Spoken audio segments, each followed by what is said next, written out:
Hello, हाय दोस्तों, नमस्ते, प्रणाम। मैं मनीषा यादव अपने यूट्यूब चैनल अवधि गीत 4665 में आप सभी का स्वागत करती हूँ। आज एक बहुत ही प्यारा देवी गीत गाने जा रही हूँ। जैसा होगा कमेंट में ज़रूर बताना और साथ ही साथ लाइक सब्सक्राइब कर देना। प्लीज़ दोस्तों, आप लोगों से रिक्वेस्ट है कि हमारा सपोर्ट कीजिए, हमें आगे बढ़ाइए, अपना प्यार दुलार आशीर्वाद बनाए रखना। शेरों पे माँ होके सवरिया, शेरों पे मैया होके सवरिया, जाते हैं भगतन की दुआरिया। कितना मनाइल कितना बोलाइल, आवे न हमरी ओर। हाली आइजा हाली आइजा, हे हमार मैया हमरा की ओर। हाली आइजा हे हमार मैया हमरा की ओर।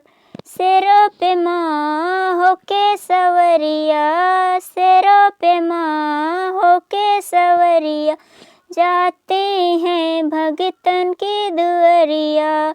कितना मनाइल कितना बोलाइल, आवे न हमरी ओर। हाली आइजा, हे हमार मैया हमरा की ओर। हाली आइजा,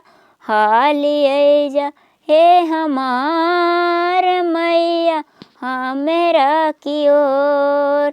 भगता कब से ठाढ़ल बा मैया, भगता कब से ठाढ़ल बा मैया, भगतन का तू दर्शन दे दा, भगतन पे तू दया कैदा हमरा की ओर।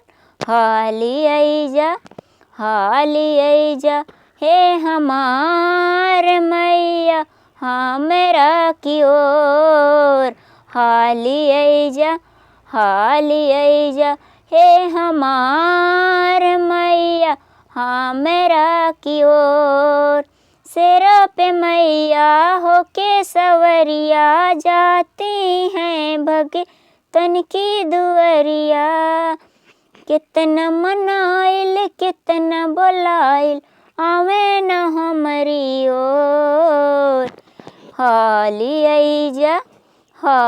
आइजा, हे हमार मैया हमरा की ओर।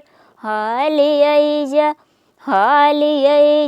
हे हमार मैया हमरा की ओर।